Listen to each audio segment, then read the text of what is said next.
ঈদের আগে মানুষ ঘরে ফেরে, কিন্তু রিমা ঘর ছেড়েছিলেন নতুন জীবনের আশায়। গত বছরের ঈদুল আজহার আগে সৌদি আরবে পাড়ি জমান ৩২ বছর বয়সী এই নারী। তিনি ভেবেছিলেন সামনে অপেক্ষা করছে সম্মানজনক চাকরি, কোম্পানিতে কাজ, মাসে ১,০০০ রিয়েল বেতন, আছে থাকা এবং খাওয়ার নিশ্চয়তা। রিমা ঋণগ্রস্ত ছিলেন না, তিনি শুধু চেয়েছিলেন একটু সম্মানের জীবন। কিন্তু বিমান থেকে নামার পরেই স্বপ্ন ভেঙে যেতে শুরু করে। ঢাকার এক দালাল তার ভিসার ব্যবস্থা করছিল, কোম্পানির চাকরির প্রতিশ্রুতি দিয়েছিল। সৌদির কোম্পানিতে নিয়োগে কত টাকা লেগেছে তাও জানানো হয়নি রিমাকে, কারণ দেশে যে বাংলাদেশি নারীর বাসায় তিনি গৃহকর্মীর কাজ করতেন, তিনি সব খরচ দিয়েছিলেন। সৌদি আরবে পৌঁছে আরও ২ নারীর সঙ্গে তাকে ৩ দিন একটি অফিসে আটকে রাখা হয়, সেখানে ঠিকমতো খাবার দেওয়া হয়নি। এমন বাস্তবতায় শুরু হয় রিমার অপেক্ষা। আবাসনে আস্থার আদর্শ, নতুন ধরা, নতুন প্রজন্মের নতুন পৃথিবী। অনিশ্চয়তা আর ভয়। ৩ দিন পর রিমাকে পাঠানো হয় একটি বাসায়। সেখান থেকে শুরু হয় তার বন্দি জীবন। ফ্রিজে তালা, চাল তালাবদ্ধ, ক্ষুধা ছিল প্রতিদিনের সঙ্গী। সারাদিনে খাবার হিসেবে পেতেন একটি রুটি আর একটি ডিম, কিন্তু কাজ করতে হতো রাত দিন ২৪ ঘন্টা।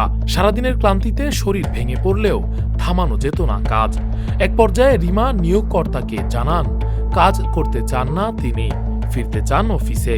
কিন্তু রিমা জানতেন না ততক্ষণে অনেক দেরি হয়ে গেছে। নিয়োগকর্তা তাকে জানালেন, তোমাকে কিনতে ১০,০০০ রিয়েল খরচ করেছি। শুনতেই যেন আকাশ ভেঙে পড়ল রিমার মাথায়। বুঝতে পারলেন তিনি কর্মী নন, বন্দী। একটা সময় পর নির্যাতন শুরু হয় রিমার উপর। চলতে থাকে ধর্ষণ। নিয়োগকর্তার সঙ্গে রিমাকে ধর্ষণ করতে থাকেন তার ড্রাইভার এবং ড্রাইভারের অন্য বন্ধুরা, যা চলতে থাকে মাসের পর মাস। সঙ্গে অপমান, ক্ষুধা আর অমানসিক শ্রম। এক সময় আর সহ্য করতে না পেরে পালিয়ে যান তিনি, প্রথমে মদিনা, তারপর মক্কায়। রিমার একটাই আশা, পুলিশের কাছে ধরা দেবেন আর দেশে ফিরবেন। কিন্তু এর মধ্যেই রিমার বিরুদ্ধে চুরির অভিযোগ এনে মামলা দায়ের করেন নিয়োগকর্তা। সেই মামলায় ভুক্তভোগী রিমা হয়ে ওঠেন অভিযুক্ত। তারপর পুলিশের হাতে তুলে দেয় ধর্ষণকারীরা। এরপর কারাগারে পাঠানো হয় রিমাকে। সেখানে তার জন্য অপেক্ষা করছিল নতুন এক নরক। তার দাবি, জেলে তাকে মারধর করা হতো, বৈদ্যুতিক শক দেয়া হতো। তিনি বারবার বলতেন তিনিও কিছু চুরি করেননি, কিন্তু কেউ বিশ্বাস করেনি। এক পর্যায়ে ৫ মাস ধরে কারাগারে থাকা রিমার শারীরিক পরীক্ষা করে চিকিৎসকরা, জানা যায় তিনি গর্ভবতী। তার কিছুদিন পর মুক্তিও পান রিমা, কিন্তু দুঃস্বপ্ন তখনও শেষ হয়নি। এক বাংলাদেশি নারী তাকে কাজের আশ্বাস দেন। রিমা ভেবেছিলেন এবার হয়তো বাঁচবেন, কিন্তু এবারের অভিযোগ আরও গুরুতর। তাকে জোর করে পতিতাবৃত্তিতে নামান ওই নারী, কোনো পারিশ্রমিক ছাড়াই। কিছুদিন পর এই কাজে রিমা যখন অপারগতা জানান এবং নিজের পাওনা টাকা চান, তখন তাকে আবারও আটকে রাখা হয় একটি ঘরে, নির্যাতন করা হয়। এরপর কোনো রকমে প্রাণ বাঁচিয়ে গত ৯ ফেব্রুয়ারি দেশে ফেরেন তিনি। কোনো পরিবার নেই, বাবা মা নেই। এতিমখানায় বড় হওয়া রিমাকে হযরত আন্তর্জাতিক শাহজালাল বিমানবন্দরে কেউ নিতে আসেনি। অসহায় রিমা সাহায্য চান আর্মড পুলিশ ব্যাটালিয়নের কাছে। তিনি জানান, বেঁচে দেশে ফিরেছি ঠিকই, কিন্তু এখন কোথায় যাব?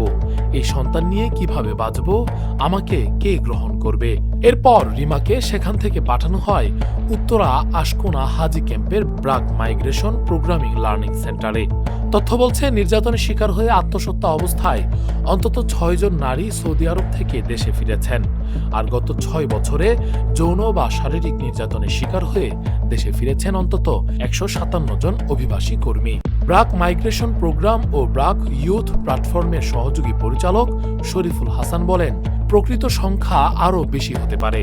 লজ্জা আর ভয় অনেক গল্পকে অন্ধকারে রেখে দেয়।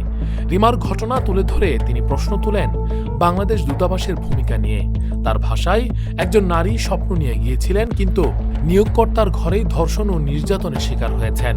তাহলে ট্রাভেল পাস দেওয়ার আগে কেন তদন্ত হয়নি? কেন নিয়োগকর্তাকে জিজ্ঞাসাবাদ করা হয়নি? কেন আইন প্রয়োগকারী সংস্থা যুক্ত হয়নি? তিনি বলেন, নারীরা দুর্বল অবস্থায় বিদেশে যায়, সেখানে গিয়ে আরো অসহায় হয়ে পড়ে। তবু রাষ্ট্রকে তাদের পাশে দাঁড়াতে দেখা যায় না। নীরবে নির্যাতিত নারীদের দেশে ফিরিয়ে আনার প্রবণতা সমালোচনা করে তিনি বলেন, অপরাধের বিচার না হলে নির্যাতন থামে না, নতুন শিকার তৈরি হয়।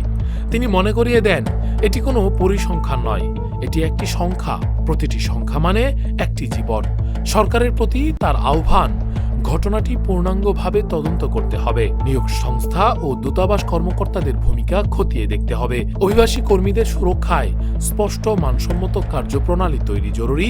কারণ সৌদি আরবে একজন নারী নির্যাতনের শিকার হওয়া মানে শুধু একজনের ক্ষতি নয়, এটি পুরো বাংলাদেশের আঘাত। ন্যায় বিচার দৃশ্যমান হতে হবে, জবাবদিহি হতে হবে বাস্তব। আবাসনে আস্থার আদর্শ